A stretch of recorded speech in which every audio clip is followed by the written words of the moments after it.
How are you so good at so many things? You know what? I just try to lead from the heart. And why do you look like you're 22 years old? I'll take it. Look at her. I'll take it. And listen. And thank you. Thank you. And thank you for nominating me for the... I was going to say that. I didn't know what to say. Best-selling author, New York Times first, or world's sexiest man. I mean, how does that make you feel? I'm not even the sexiest man in my household. What? My kids, he's sexy guy. It's writing a book, it's incredible. It's been a roller coaster, but a beautiful one. You know what's crazy is that... Tell us. Have you written a book yet? Because... You know what I have? But I remember that one a while ago. But yes. You need to get into it like a memoir because it all comes out.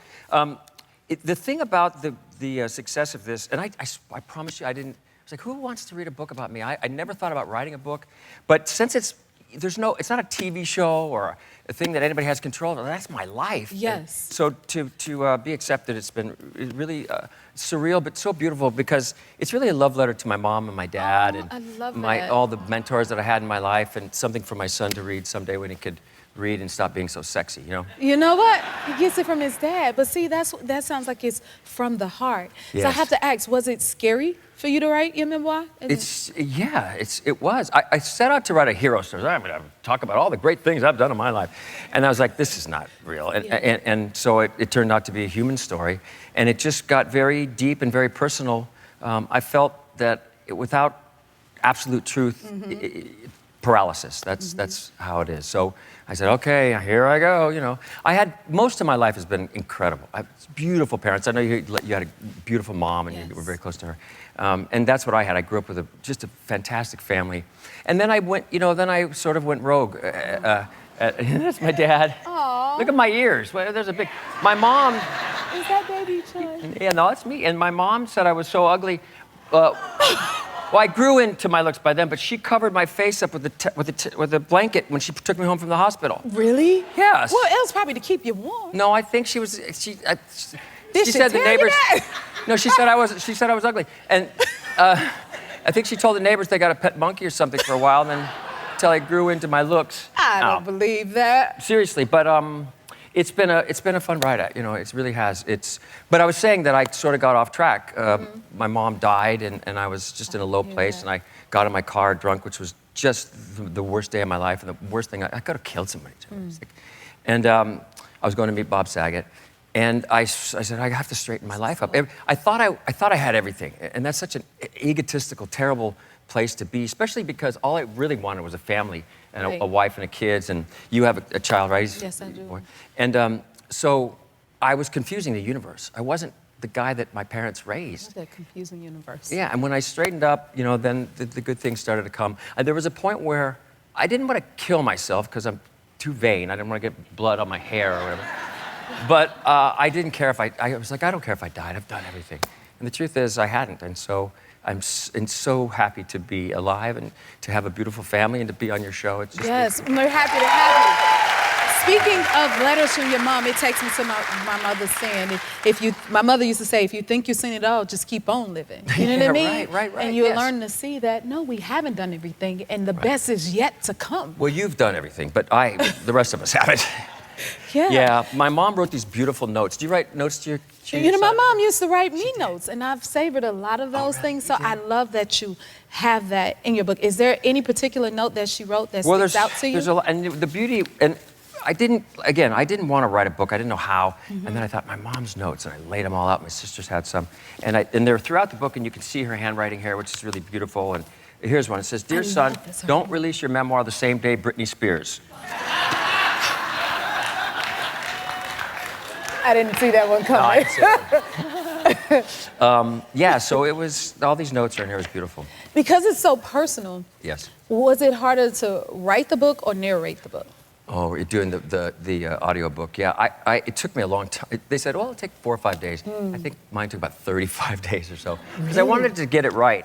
But I also I like hearing my voice, but I would have loved if you would have narrated some. Will you sing a little bit of like one of my mom's?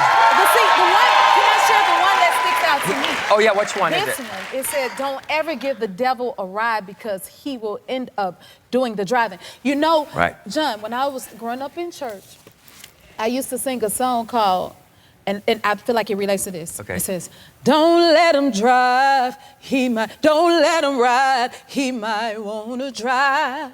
Don't let him tear you down and put you on the ground. Cause he's out there seeking whom he may devour. But you gotta rebuke him and shake him loose somehow. I think we got quite a bit in common because I walk around with a little, like, beaded Hummingbird. I heard- yeah. And when I see hummingbirds, sometimes I feel like it's my family Well, that's visiting me. Does anybody else yeah. feel like that?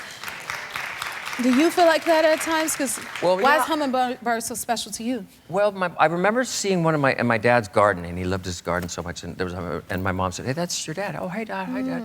And then now she's been gone, and it comes. And my son Billy will be, "There's Grandma Retta. There's Papa Bill." It's I so love beautiful. that. When Bob died, the night Bob died, I naturally I was still am very broken up about it. He was. Did you know Bob? You must have met him. I met on him, this. yes. He never left anything on the table. He always told you how much he loved you and cared about you. Yeah, So that's warm let's energy. keep his legacy going with that because it's so important. But I went in his backyard and I was saying the night he died and I saw this jacuzzi and it was a cigar was in the thing.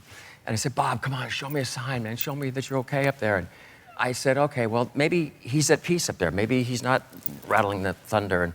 And I started to walk back and this little hummingbird came down. And I have it on my phone, like this. Yeah. And it was it had a red, like my mom used to wear a red scarf and she had red hair. And it was just kind of like, and it was like, and it was her saying, it's okay, we're okay, Bob's up here. And just be kind to one another and be loving like he was. Yes. And when we do stuff like that, we know they're smiling down on us. Yeah. So you know they're smiling on you. Yeah, well, he might be complaining up there, but you know, and then smiling. Now, we both knew Matthew Perry. Yes. You know, you worked with him before? I knew him before Friends a little bit, and then I did an episode of Friends, and he was so. It was one of the weirdest. I was standing backstage, and I was a little nervous to make my entrance into the show. I played Zach.